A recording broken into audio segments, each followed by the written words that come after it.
जय माता रानी फ्रेंड्स, कैसे हैं आप सब। आशा करती हूँ सभी बहुत अच्छे होंगे। मैं पूजा वेलकम करती हूँ आप सभी का आपके अपने यूट्यूब चैनल अंकित वास्तु ज्ञान में। फ्रेंड्स, आज हम इस वीडियो के माध्यम से श्री दुर्गा सप्तशती के 12वें और 13वें अध्याय का श्रवण करेंगे, क्योंकि नवरात्रि के 7वें दिन माँ दुर्गा श्री सप्तशती के 12वें और 13वें अध्याय का श्रवण किया जाता है, उसका पाठ पढ़ा जाता है।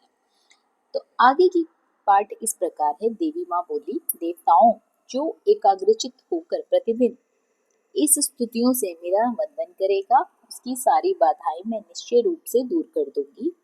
जो मधु कैटभ का नाश, महिषासुर वध और शुंभ निशुंभ के संहार से प्रसंगा पाठ पढ़ेगा तथा अष्टमी, चतुर्दशी और नवमी को एकाग्रचित मन होकर भक्ति पूर्वक मेरे उत्तम महात्म्य का श्रवण करेगा, उन्हें कोई पाप छू भी नहीं सकता। उन पर पाप जनित आपत्तियां भी नहीं आएंगी। उनके घर में कभी दरिद्रता नहीं होगी तथा उनके कभी प्रेमजनों के विछोह का कष्ट भी नहीं भोगना पड़ेगा।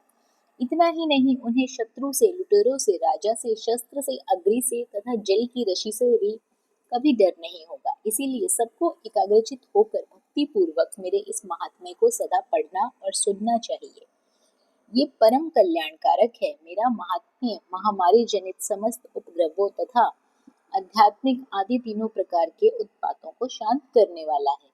मेरे जिस मंदिर में प्रतिदिन विधि पूर्वक इस महात्म्य का पाठ किया जाता है, उस स्थान को मैं कभी नहीं छोड़ती। वहां सदा मेरा संविधान बना रहता है।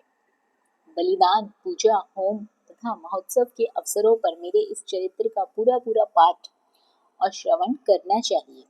ऐसा करने पर मनुष्य को विधि को जानकर या बिना जाने भी मेरे लिए जो बलि, पूजा या होम आदि करेगा, उसको मैं बड़ी प्रसन्नता के साथ ग्रहण करूंगी।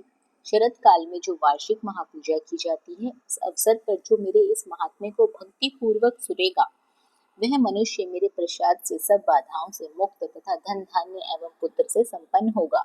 इसमें तनिक भी संदेह नहीं है। मेरे इस महात्म्य, मेरे प्रादुर्भाव की सुंदर कथाएं तथा युद्ध में किए हुए मेरे पराक्रम सुनने से मनुष्य निर्भय हो जाता है।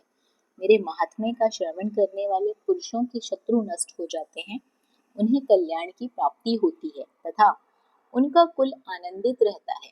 सर्वत्र शांति, कर्म में बुरे स्वप्न दिखाई नहीं देते। ग्रह जनित भयंकर पीड़ा उपस्थित होने पर मेरा महात्म्य श्रवण करना चाहिए। इससे सभी प्रकार के विघ्न, भयंकर ग्रह पीड़ाएं शब्द शांत हो जाती हैं। मनुष्य द्वारा देखा हुआ बुरा सपना अच्छे सपने में परिवर्तित हो जाता है। बाल ग्रहों से आक्रांत हुए बालकों के लिए यह महात्म्य शांतिकारक है तथा मनुष्य के संगठन में फूट होने पर यह अच्छी प्रकार की मित्रता कराने वाला होता है। ये महात्म्य समस्त दुराचारियों के बल का नाश करने वाला होता है। इसके एकमात्र पाठ करने से राक्षसों, भूतों और पिशाचों का नाश हो जाता है। मेरा यह सब महात्म्य मेरी समीप की प्राप्ति कराने वाला है। पशु, पुष्प, अर्घ, धूप, दीप, गंध आदि उत्तम सामग्रियों द्वारा पूजन करने से, ब्राह्मणों को भोजन कराने से, हवन आदि करने से, प्रतिदिन अभिषेक करने से, नाना प्रकार के अन्य भोगों का अर्पण करने से तथा दान देने से आदि 1 वर्ष तक जो मेरी आराधना करता है और उससे मुझे जितनी प्रसन्नता होती है, उतनी प्रसन्नता मेरे इस उत्तम चरित्र का एक बार श्रवण करने मात्र से हो जाती है। ये महात्म्य श्रवण करने पर पापों का हर लेता है और आरोग्य प्रदान करता है। मेरे कीर्तन समस्त भूतों से रक्षा करता है तथा मेरा युद्ध विषयक चरित्र दुष्ट दैत्यों का संहार करने वाला होता है।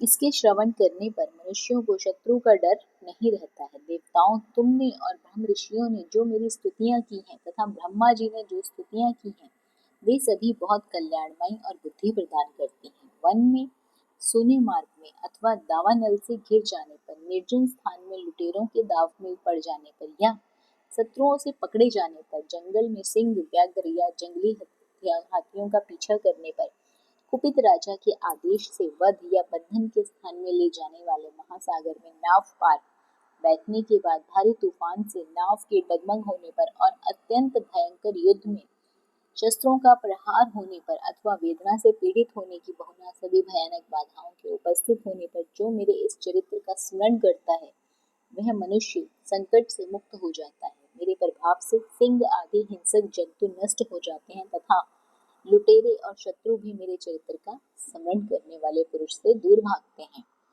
ऋषि कहते हैं, क्यों कहकर प्रचंड पराक्रम वाली भगवती चंडिका सब देवताओं के देखते देखते वहीं अंतर ध्यान हो गई। फिर समस्त देवता भी शत्रुओं के मारे जाने से निर्भय होकर पहले की भांति यज्ञ भाग का उपयोग करते हुए अपने अपने अधिकार का पालन करने लगे। संसार का विध्वंस करने वाला महाभयंकर अतुल पराक्रमी देवशत्रु शुंभ तथा महाबली निशुंभ के युद्ध में देवी द्वारा मारे जाने पर शेष दैत्य पाताललोक में चले गए।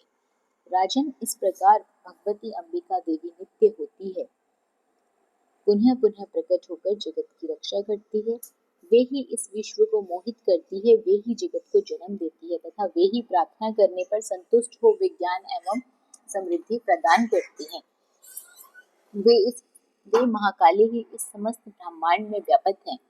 वे ही समय समय पर महामारी होती हैं और वे ही स्वयं अजन्मा होती हैं और सृष्टि के रूप में प्रकट होती है। वे सनातनी देवी ही समय अनुसार संपूर्ण भूतों की रक्षा करती है। मनुष्य के अभ्युदय के समय में वे घर में लक्ष्मी के रूप में स्थित रहती है, उन्नति प्रदान करती है और वे ही अभाव के समय दरिद्रता बनकर विनाश का कारण बनती है। पुष्प, धूप और गंध आदि से पूजन करने से, उनकी स्तुति करने पर वे धन, पुत्र और धार्मिक बुद्धि उत्तम गति प्रदान करती है। तो फ्रेंड्स, ये था कथा का 12वां अध्याय। 13वां अध्याय इस प्रकार है। राजन, ऋषि कहते हैं, हे राजन, इस प्रकार मैंने तुमसे देवी के उत्तम महात्म्य का वर्णन किया है, जो इस जगत को धारण करती है। उन देवी का ऐसा ही प्रभाव है, वे ही विद्या उत्पन्न करती हैं। भगवान विष्णु की माया स्वरूपा उन भगवती के द्वारा ही तुम ये वैश्य तथा अन्याय विवेकी जन मोहित होते हैं। मोहित होते हुए आगे भी मोहित होते होंगे। महाराज, तुम उन्हीं परमेश्वरी की शरण में जाओ। आराधना करने पर वे ही मनुष्य के भोग, स्वर्ग और मोक्ष प्रदान करती है। मार्कंडेय जी कहते हैं, मेधा मुनि के ये वचन सुनकर राजा सूरत ने उत्तम व्रत का पालन करने वाले सभी लोगों को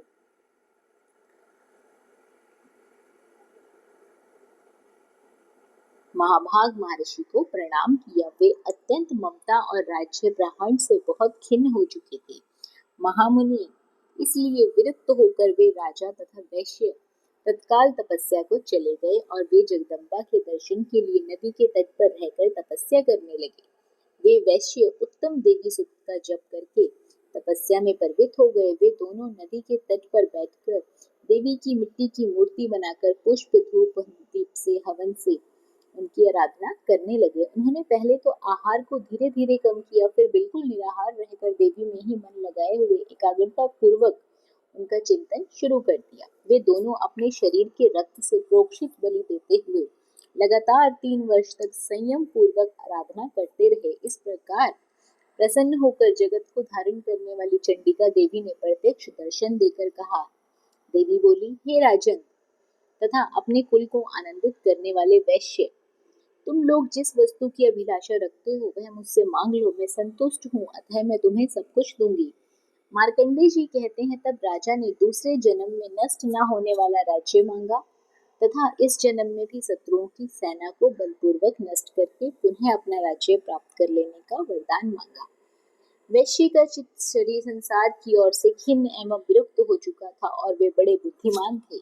अतः उस समय उन्होंने तो ममता और अहंता रूप आसक्तिका का नाश करने वाला ज्ञान मांगा। देवी बोली, राजन, तुम थोड़े ही दिनों में शत्रुओं को मारकर अपना राज्य प्राप्त कर लोगे। अब वहां तुम्हारा राज्य स्थिर रहेगा। फिर मृत्यु के बाद तुम भगवान विवस्वान यानी कि सूर्य के अंश से जन्म लेकर इस पृथ्वी पर स्वर्णिक मन के नाम से विख्यात होंगे। वैश्य वर, तुमने भी जिस वर को मुझसे प्राप्त करने की इच्छा की है उसे देती हूँ, तुम्हें मोक्ष के लिए ज्ञान प्राप्त होगा। इस प्रकार मार्कंडेय जी आगे कहते हैं, उन दोनों को मनोवांछित वरदान देकर और उनके द्वारा भक्ति पूर्वक अपनी स्तुति सुनकर माँ देवी अंबिका तत्काल अंतर्ध्यान हो गई। इस तरह से देवी से वरदान पाकर क्षत्रियों में श्रेष्ठ सूर्य से जन्म ले स्वर्णिक नाम से मनु होंगे। तो फ्रेंड्स, ये था अध्याय 13वां। इस प्रकार श्री मार्कंडेय पुराण में स्वर्णिक मनोरंजन की कथा के अंतर्गत देवी महात्म्य में सूरत और वैश्य को वरदान देकर नामक 13वां अध्याय पूरा होता है। आशा करती हूँ आपको श्री दुर्गा सप्तशती के सभी पाठ पसंद आए होंगे। वीडियो अच्छी लगी हो तो वीडियो को लाइक और शेयर जरूर करें। चैनल पर पहली बार आए हैं तो सब्सक्राइब करना बिल्कुल ना भूलिए। बने रहिए आपके अपने YouTube चैनल अंकित वास्तु ज्ञान में। धन्यवाद।